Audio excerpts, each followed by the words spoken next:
camera here.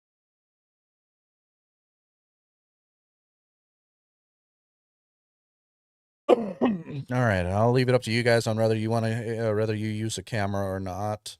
I'm going to go ahead and get started with the introductions. All right. So, guys, if you're just tuning in, regardless of what platform you're on, we are going through the alphausa.org program. We're starting, I guess, episode 1 tonight. There will be at least a total of 9. This is kind of geared towards people who don't have a relationship with Jesus, don't know who Jesus is, or maybe they're new to the faith. This is kind of an opportunity to be able to explain who Jesus is, and provide an introduction to any questions and answers. Give you an open forum on which you guys can ask questions, get feedback, and all of that sort of stuff. If you guys don't know me, I'm BGILBERT85, also Billy, whichever one you want to call me. I'm located in northern Alabama. I'm joined tonight by Ashen and the one Scrappy. They're co-hosting tonight. And Ashen, if you want to lead us off and kind of tell everybody about who you are and whatever else you're comfortable sharing. Yeah, so you can call me Ashen or Daniel. I'm flexible on that. I'm a pastor, and I live in north central Arkansas, the Baxter County area. And I think Alpha is a great thing. I'm excited about what you all are going to see and experience, and I want you just to know that whatever kind of questions you have, I'd love to help you work through them and process them, and whatever you got going on in life, we're here for you. So looking forward to getting to know some of you guys out there and seeing where this leads us. Standing, Scrappy. Same for you. All If right. whatever you're comfortable sharing. Yeah. All right. Yeah, I'm the one Scrappy, 86. I go by Matt as well. I'm located here in the River Valley, Sebastian County area of Arkansas. So if anybody's needing somebody to meet up with or anything and talk later, uh, I'm a disabled veteran and I help on the production team at my local church in the area. Outstanding. Thank you, guys. Before we get started with this video, I do just kind of want to, um, again, remind everybody that this is an open forum. If you guys have any questions, feel free to use chat. We've got several different places where we're live. I'm streaming, and Scrappy is streaming. So if you're not on my channel, maybe you're on his. And if you guys got any questions anytime, let us know. We can pause the video if we need to address those, or otherwise we're just going to let the video play through, and then let you guys ask questions there. So, any questions? I'll just go ahead and kind of wait for a little moment while I populate videos and sort of stuff, just to make sure that I don't miss any questions. It's good. I haven't seen anything pop up on mine yet, so. Okay. It's totally possible that might not.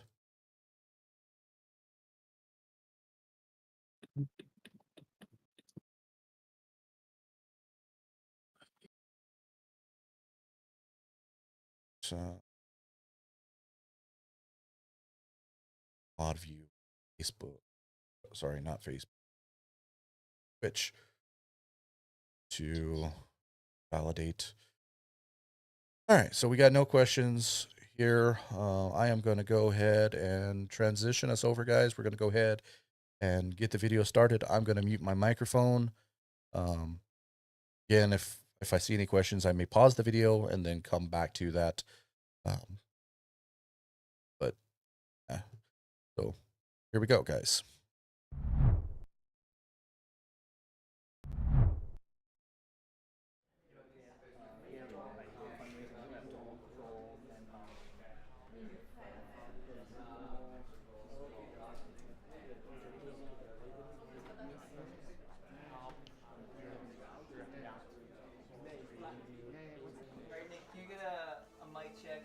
Hi, I'm Nikki. Welcome to Alpha.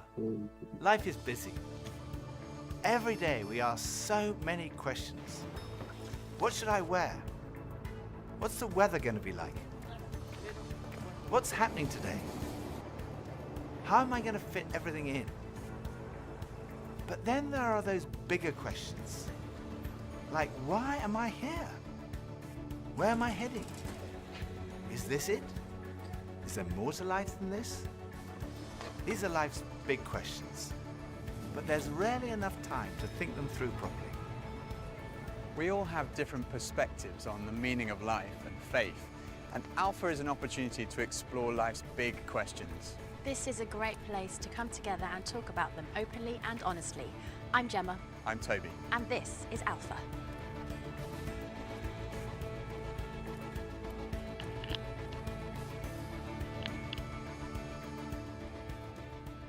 Whoa, that's a big one. If there really is a God, and I was able to ask one question, why I wasn't dunking when I was 10 years old? That's a good one. What's next? That'd be my question. I'll probably ask me the winning numbers on the lottery number, probably. So I can go and retire. What's heaven like? I'd probably ask him, what is he scared of? I don't think I would ask God a question, because I don't want to know. What happens when I die? Can I come back? Why couldn't my parents stay together when I was a kid? How did I get on this path that I'm on? What their plan was for all this, and whether or not we lived up to it. Am I doing this right? How'd I do? How'd I do? That's what I'd ask. How'd I do? If what I'm doing is kind of like aligned with my purpose in life, I would ask God, are we cool? I guess the ultimate question would be why? Why this and not nothing? Why do bad things happen to There good we people? go. Why the struggle? I would ask him why he made life so hard sometimes. Friends of mine told me that the first night they came to Alpha, they sat in their car for half an hour waiting and watching people going in. And eventually, when they'd seen enough normal-looking people going in, they thought they'd give it a try. And one thing that might be going through your mind is, am I going to be the only one there who doesn't believe all this stuff, who's not a Christian, that doesn't go to church? Well, if that's you, then you're in the right place. Alpha is designed for people who wouldn't call themselves Christians or who are not regular churchgoers. It might feel a bit strange to be discussing life and faith with people that you've never met before, but the best thing about Alpha is often the great friendships that are formed over the weeks. For much of my life, I was not remotely interested in Christianity. In fact, I don't think I'd ever come to something like Alpha. I was not brought up as a Christian. My father was a secular Jew. He was an agnostic, and my mother didn't go to church, and I had no interest at all in Christianity. First of all, I just thought it was so boring. Everything to me about church, Christianity, religion was just dull and dreary. And it kind of made me feel a little bit guilty. I didn't know why, but I just didn't want to have anything to do with it. And I also thought it was untrue.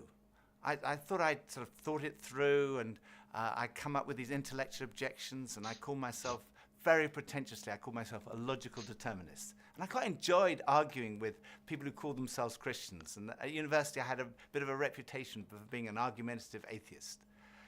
And I also thought it was irrelevant to my life. I couldn't see how someone who'd lived 2,000 years ago, 2,000 miles away, could have any relevance to my life today. It just seemed outdated and irrelevant. But at the same time, looking back now, I would say something was missing. I say that because I don't think I was living in the moment. I was always looking forward to the next thing in life. So when I was at school, I was thinking, when I finish my exams, maybe that will be when I'm going to really start to enjoy life. I finished my exams, and then after about 3 weeks, I started to think there's got to be more to life than this. And I thought, well, maybe when I've left school, that will be what life's all about. And then I left school, and after about 3 weeks, I started to think, there's got to be more to life than this. I thought, well, maybe the answer is to get a girlfriend. And somehow, I don't know how I managed it, but I managed to find a girlfriend. Again, after about 3 weeks, I started to think, there's got to be more to life than this. And basically, there was something missing. I was longing for more. The actor Jim Carrey once said, "I wish everyone could get rich and famous and have everything they've ever dreamed of, so they would know that's not the answer." Some people dream of having their name in lights, of fame and fortune. Some people dream of finding happiness through relationships, careers, money, whatever it may be. But do you ever get that niggly feeling that as good as those things are, there must be more to life? Yeah, all too often life just doesn't turn out the way we think it should. And even when it does and we achieve our wildest dreams, it's somehow never quite enough. It just doesn't satisfy. It's like there's something missing.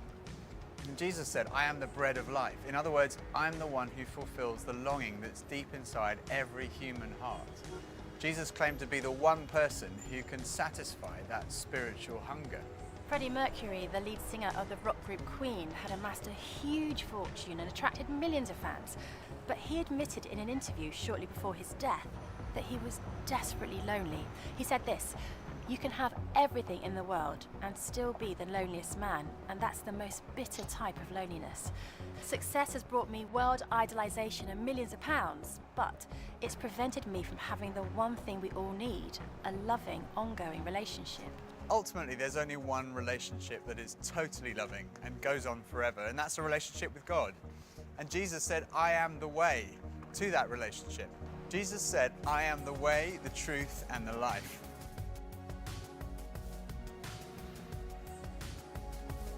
As of lately, a lot of picnics. Traveling, games, and fishing. Yoga, poetry, kissing. Love fishing. Skateboarding. Basketball. Basketball makes me happy. You want to go first? Love. Yeah, love is good. Shopping. Coffee, that's an easy one. Meeting new people makes me happy. Positive energy. People around me. Vacation, food, puppies. Getting my nails done makes me happy. Music. I was gonna say music too. Something that I create. That makes me happy. And nature. Nature. Biking around. A good sunset. Connecting with people. Looking at trees and everything and it's just all a miracle for me. Feeling like I don't have any pressure on me makes me happy. Feeling like there's some purpose in my life. A good nap. Good food, working out, and spending quality time with my family. I think that's a good answer. When I was about 17, I was sitting having a burger with two friends, and we were looking out the window and commenting on a few of the stores across the street, and I suddenly realized that I couldn't read any of the signs, even if I squinted.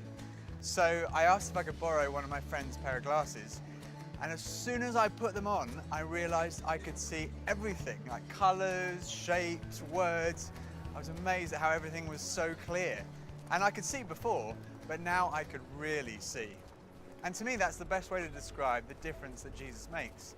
Jesus is the lens through which we see God, and he's also the lens by which we see the world in a totally different way. Jesus said, "I am the truth." Some people's response to a Christian might be, well, it's great for you, you found meaning and purpose in your life, but it's not for me. But when you think about it, that's not actually a logical position, because if Christianity is true, it's of vital importance to every one of us. And if it's not true, it's not great for us, because it means we're deluded. C.S. Lewis was one of the great intellectual giants of the 20th century, probably best known as the author of the Chronicles of Narnia. He said this, "Christianity, if false, is of no importance, and if true, of infinite importance. The only thing it cannot be is moderately important." I come from a family of lawyers, so naturally I wanted to look at the original documents and sources. I never really looked at the evidence before, and I was astonished at how much evidence there is for the life, death, and resurrection of Jesus. For me, it was through reading these documents that we find in the New Testament that I came to the conclusion it's true. One of the last cases I did as a lawyer was in the Court of Appeal in front of Lord Denning, an absolutely brilliant mind, perhaps the greatest judge of the 20th century. He said on one occasion that his Bible was his most tattered book in his library. He'd examined the evidence really carefully. And he came to the conclusion, it's true. One former professor of history at Oxford University described the resurrection as the best attested fact in history. I hadn't realized how many of the pioneers of modern science were believers. Descartes, Newton, Kepler, Galileo, Locke, Copernicus, Faraday, Kelvin, Pasteur. Francis Collins, one of the greatest scientists of our time, was director of the Human Genome Project, mapping the 3 billion letters in the human DNA, considered by many to be the most significant scientific undertaking of our time. He describes how he encountered Jesus and came to believe in the truth of Christianity. Well, in the home where I grew up, faith was not something that was talked about very much. My father was a professor of drama, my mother a playwright. When I went to college and those discussions in the dorm late at night about religion began to occur, I had no particular reason to attach value to a faith system. It had never been something I was familiar with or had internalized at all. And I assumed that any religious feelings that anyone held must be on the basis of some emotional experience, and I didn't trust those, or on the basis of some childhood indoctrination, which I felt I was fortunate to have missed. I loved the experience of learning about the human body and all of the components of that, and I particularly loved being introduced to genetics. But then I ended up in the medical school curriculum sitting at the bedside of patients with diseases. This was no longer an abstract study of molecules and organ systems. These were real people. And one afternoon, one of my patients, a wonderful elderly woman, much like a grandmother, who had very bad heart disease. She had a particularly bad episode of chest pain while I was with her. She got through it, and at the end of that, explained to me how her faith was the thing that helped her in that situation. She realized that the doctors around her weren't really giving her that much help, but her faith was. And after she finished her own very personal description of that faith, she turned to me, and I had been silent, and she looked at me quizzically, and she said, "What do you believe, doctor?" And ultimately, I had to admit to myself that her question had made me realize that I had arrived at an answer to the most important issue that we humans ever deal with. Is there a God? And I had arrived there without ever really looking at the evidence. And I was supposed to be a scientist. If there's one thing scientists claim they do is to arrive at conclusions based upon evidence. And I hadn't taken the trouble to do that. I was greatly assisted by a pastor who lived down the road, who I went and asked about all this, and who gave me a copy of C.S. Lewis's wonderful book, Mere Christianity. Because here was an Oxford scholar, a prodigiously developed intellect, who had traveled the same path. Within those pages, I realized for the first time that one can come to belief on a rational basis, and that in fact, given the many pointers that one sees around oneself in terms of the universe and it having a beginning, and its fine-tuning in terms of the way in which all those constants that determine the behavior of matter and energy seem to have been set just in a certain very precise range to make life possible. And many other things, including my beloved mathematics and why they actually work anyway to describe the universe, something that makes you think the Creator must have been a mathematician. That brought me then to the person of Jesus Christ as a person who was historically extremely well documented. That was news to me. I thought Christ was as much myth as history, and I realized after reading more about it, this was a historical figure upon which we have a great deal of evidence for his existence and his teachings, and even his rising from the dead in a literal way. That day at my patient's bedside started a journey for me. A journey that I was reluctant to begin, but I felt I needed to. A journey that I thought would result in strengthening my atheism, but to my surprise, resulted in my conversion. There's a difference between knowing facts about someone and really knowing them personally. Now, I've known my husband Phil for 3 years now, but suppose if before we met, I found him on a website called The Amazing Man. Now, there's no doubt I would have looked at him and thought, okay, I'm intrigued. But what if each page was dedicated to his amazing abilities, his sparkling personality, his tender heart, his extraordinary intelligence, and his cooking abilities? Well, I would think, wow, he does sound like an amazing person. But that's head knowledge. But I also have the privilege of being married to him, and I know that he's an amazing person, which is knowledge that comes from experience of a relationship, and that's heart knowledge. When Jesus said, I am the truth, he was talking about more than just a kind of intellectual truth. The Hebrew understanding of truth was truth as experienced. And there's a big difference between a kind of intellectual knowledge and a personal knowledge, between your head and your heart. So when someone says, I know Jesus is the truth, they're not just talking about being convinced of the evidence, they're also talking about experiencing a relationship with the risen Jesus Christ. So Jesus said, I am the way, the truth, and lastly he said, I am the life. I have come that you may have life and have it to the full. Jesus came to deal with the things in our lives that stop us from enjoying life to the full, the things that spoil our lives. I hate shopping. I loathe it. I think I'm allergic to shopping. But occasionally my wife Pippa persuades me to go shopping, and just after Christmas, it was the sales, and she persuaded me to go shopping. And we went into the shop and we bought this very nice new sweater, the same colour as all my other sweaters. And we left the shop and we went to buy a present for her. And we went into this ghastly shop. It was so crowded. It was unbelievable. And even Pippa had had enough and she said, okay, we're leaving. So we went to leave. And as we left, the security alarm went off. And the security guys moved in very quickly and they stopped us all from leaving. And like the crowd that was trying to leave was stopped, and the crowd that was trying to come in was stopped. And we were there right in the middle.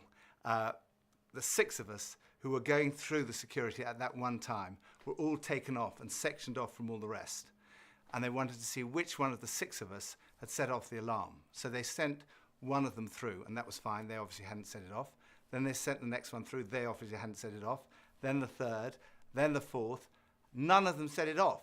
So it was left with Pippa and I were standing there, and I thought, oh my goodness, I'm married to a shoplifter. It must be Pippa who's got set off the alarm. So they sent her through, and she didn't set it off. So I thought, oh my goodness, I've obviously got something. Someone must have planted something on me. I'm going to be arrested. I'm going to be sent to prison. All the crowd were watching, both sides. They were just watching this criminal who'd been caught going through. So they went through, and as I went through, the alarm went off. They took me to the side. They opened up my rucksack on my back, and there they found this sweater from the other shop with the tag still on it. I felt so guilty. That was like false guilt. I also sometimes experience true feelings of guilt because I do things that are not right, that are not good. And this is the wonderful news that God loves you and he loves me. God came in the person of his Son, Jesus Christ, to die for you and for me. And on the cross, he took all of your guilt, all of my guilt, everything you've ever done wrong, everything I've ever done wrong, said wrong, thought wrong, and he died in our place in order that we could be forgiven. And forgiveness, C.S. Lewis said, it's like a recording of our life, wiped completely clean. And when we receive that forgiveness, we find life, and life in all its fullness. And that's what Jesus wants for you and for me. Life in all its fullness. Life at its very, very best. I think for so many years, I always just strived to be strong in myself. And it was as if that all I needed was me and my buddies and, we'd be like invincible. But the truth is, none of us are. And I don't want to do this thing called life. I don't want to do it on my own. And it kind of feels like my longing for this light inside is now stronger than my fear of what others might think. And people often ask, well, doesn't that make faith like a crutch? And, well, maybe, but, what does a crutch do? A crutch helps you stand, and it makes you stronger. And in that case, sure, I need a bit of that. But especially when it's so much more than that. when this faith inside is also like a backbone, helping me stand tall and helping me be strong when I'm really up against it, facing those odds, whether it's on a mountain or stuck in some jungle or just dealing with the storms, with the storms of life. Sure, I need it. I need that. But at heart, my Christian faith says that I'm known to Christ, bought at a price, blessed with light. Faith says that we're loved, regardless of our mess, regardless of how many times we fall down, and that Jesus somehow picks me up. And sure, I'll reach out to that. Why wouldn't I? I used to think Christianity was boring, untrue, and irrelevant. But when I read about Jesus, I realized he was anything but. Jesus said he's the way to God. He's the one who brings meaning and purpose to your life. He said he's the truth. He said he's the life. That true fulfillment is found in a relationship with God through him. Alpha is a place where you can be yourself. You can say what you think and challenge everything. No question is too complex or too simple. And what your point of view is as important as anyone else's. And over the weeks ahead, we are going on a journey together, an adventure to explore the questions of life, faith, and meaning. Think of it this way. If you live to be 70, you're going to spend 20 years and 3 months asleep, 10 years and 5 months watching TV, 5 years and 9 months in some form of transportation, 7 years and 6 months eating and drinking. You have approximately 570,000 hours left to live. So why not spend less than 24 of them asking life's biggest questions? Welcome to Alpha.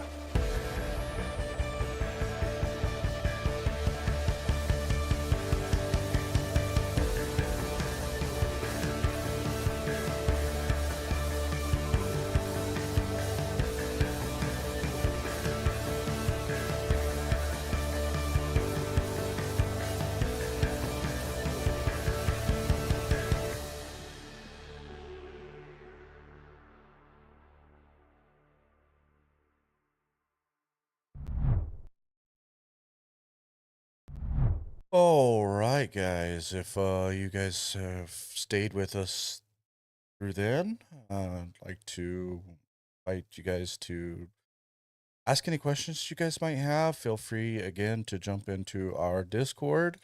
We have a alpha channel just for you guys to ask questions, any comments, concerns, anything of that nature.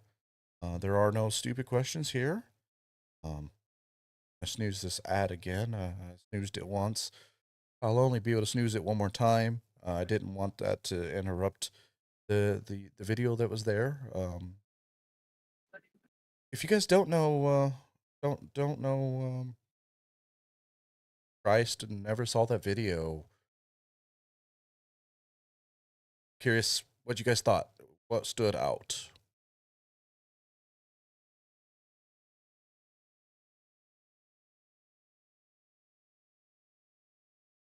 Recognizing we may not have a full group here.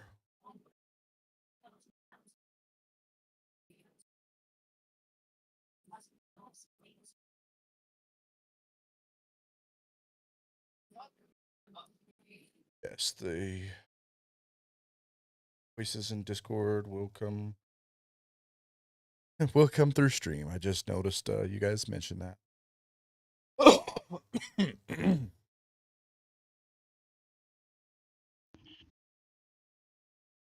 Crappy, do you got anybody on your side that chimed in, has any questions? I know he was a few minutes behind us. He had some sound issues, so he started a little late. That's right. But we've picked up a couple of people here. So if you're just now joining us, you're welcome to chime in on the Discord and let us know what you thought about the video, or what brought you here. All right, I got mine done now. Got yours done now? Awesome. Yes, sorry about that. I ran into some audio issues there. sorry if I was chiming in over your video. Oh, it was okay. I rushed up and grabbed the volume and drug it down. That's why I didn't respond if you said anything to me. Gotcha. Yeah. I was just asking if there was anybody on your channel that had anything, trying to figure out what what the initial thoughts are about that, where everybody stands. Mhm. I haven't seen nothing show up in the messages yet. Okay, and we may or may not have anything. I'll give it a few more minutes before we give the conclusive that we're probably not going to get any questions tonight. But Yep. always want to throw it out there, and of course, not have 10 minutes of silent audio for people to listen to as they go back and rewatch this on YouTube or Right. or wherever they're watching it. So prior tonight to tonight, I guess I'll ask the two of you guys. Have you guys seen that video before? So I'll jump in there and I'll say no. That's completely different than the. I've been through alpha twice before, but there was a completely different video system, and it was many years ago. The last time I went through it was at least maybe 11, 12 years ago, and then before that it was back in 2005. Okay. So 19 years ago. So completely different videos. So that how they presented this one here was unique for me. It was different. Yeah, I was gonna say same thing. I just completed alpha last year back in like October, and that's a completely different video than what we used in our in-person class that we did. Okay. It was pretty good. What stood out to you guys? So I was half watching, and then I had some messages from people that I had invited, so I was kind of half paying attention to those as well. Sure. Dealing, talking with them and trying to encourage them to come in, and maybe they'll come in at a later time. Pastoral duties. But yeah, well, just trying to be a pastor to some of these people that I've never met in real life, but I know them online. So yeah. But anyway, things that stuck out to the video was I liked his opening thought of how of the guy who's kind of over it all, how he was talking about how he grew up in a secular household and how he was doubting, but then he began to explore people who had been in similar positions as him and how they had come to the faith, and then he found all these people that were scientists and academics and philosophers and people who were really intelligent that had come to the conclusion of having this faith that there is a God. So Yep. Yeah, Nicky Gumbel's a pretty good dude. I've watched quite a few of his things. Yeah, I think what stood out to me, there was really two pivotal moments for me. Guess I'm not saying that word right. It doesn't feel right. Anyways, two moments stood out to me. The very first one was the quote by Jim Carrey where it mentions that he in essence, I'm paraphrasing, but he wishes that everybody can get what they want so that they could realize that it's not the things that make us happy, that there's more to life. And then of course, the quote from C.S. Lewis, which again I'm going to paraphrase, but basically that if the gospel isn't real, then it's irrelevant. But if it is real, then it's extraordinarily important. And it concluded that with the one thing that it's not is somewhere in the middle. It either doesn't matter or it's of great importance. It's not of mediocre importance, right? Yeah. And I like that. Yeah, and throughout the video, there was this essence to seek out the evidence, and that reminds me. Of course, they used C.S. Lewis's Mere Christianity, but there's a book that's called the Case for Christ by Lee Strobel, which was a journalist, and specifically he was a criminal journalist. So his life was built around the evidence of get the evidence, figure out what the facts are, figure out how this really ties in, and figure out if it's airtight or are there loopholes in it. And he was an atheist, and his wife became a Christian, and he was upset, and he's like, I'm gonna take this charge personally. I'm going to be as non-biased as I can. I'm going to seek. I'm going to look at the evidence. And of course, Matthew 7:7 tells us that to seek. I'll actually post it in chat just so I can read it. But it's asking, and you will ask, and it will be given to you. Seek, and you will find. Knock, and it will be open to you. And that's in essence what all of these non-believers did, and not only in this video, but Lee Strobel did as a journalist who set out to disprove it, but through the evidence, it found Christ.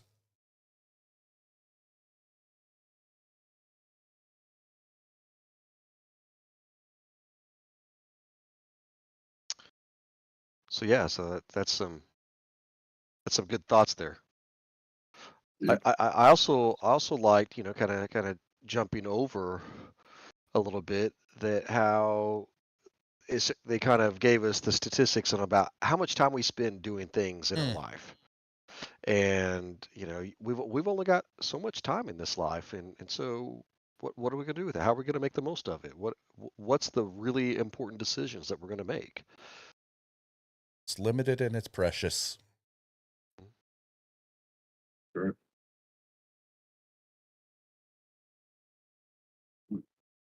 So if you were to pull a quote out of there that didn't come from John, which they referenced many times, what would you reference? I of course I mentioned that I referenced Matthew 7:7.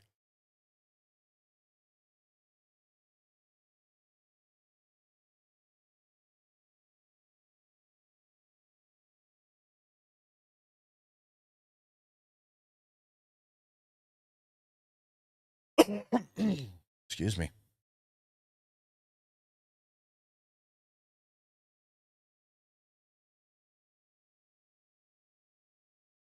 I still here with y'all? Yeah. I'm giving people an opportunity. I was seeing if somebody out there wanted to respond, or if they anybody was saying anything anywhere. So far, I don't think they're going to. So I think maybe fill it in with kind of maybe what's next type of thing. For anybody that might be watching this at a later date, because it seems like the bulk of the people are busy, or they're not here, or whatever the reason is. Then that kind of brings in to subject of what is next. And in this particular episode, it was titled, "Is there more to life than this?" And of course, the short answer is yes, there is. Life is either going to be spent with God or without God, and when we depart, we're either going to spend eternity with God or eternity away from God. And all of that is decided by not the good things we do, not the bad things we do, but where our faith is. And ultimately, there's only one person that, as this particular episode said, that is Jesus, who is the way, the truth, and the life. So episode 2 is going to be about who is Jesus.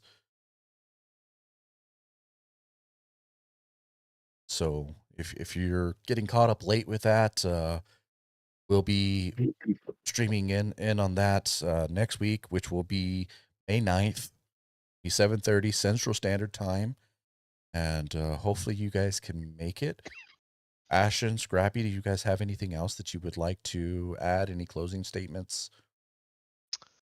You know, I'd like to throw it out there that if you guys have questions throughout the week, or you watch us later on, jump in the Discord and shoot us a message. And I want to throw a question out there to you that if it turned out that God did exist after all, and you could ask one question, what would it be? What would you ask God? What would you ask somebody who was willing to be fully transparent with you of what they think about God, or what would they ask God? You know, what is that big question you have for yourself, either about God or about life? It's a good question. Absolutely. I will post that in the Discord. I'm also going to clip this portion of stream up from YouTube to make quote unquote another video, and that way people don't have to sit through the part that isn't alpha related. They can catch up on just the important things, and the important things is not what I'm playing, not what I'm doing, but who Christ is.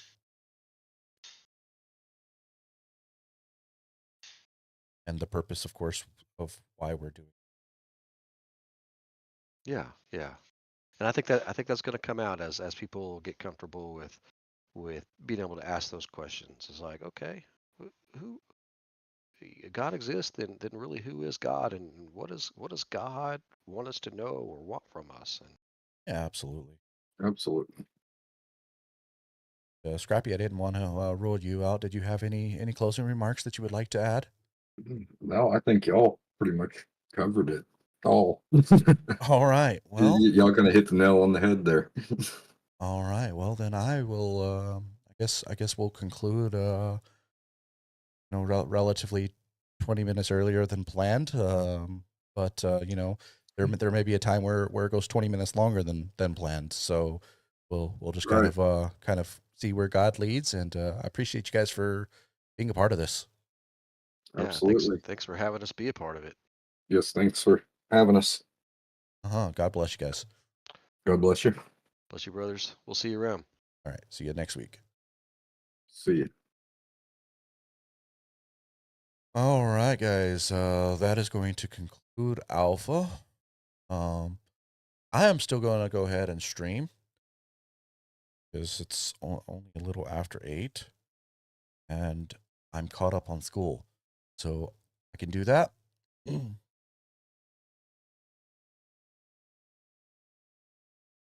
can do it. Exciting. But guys, if you do have any questions, again, feel free to drop into our Discord. Let us know.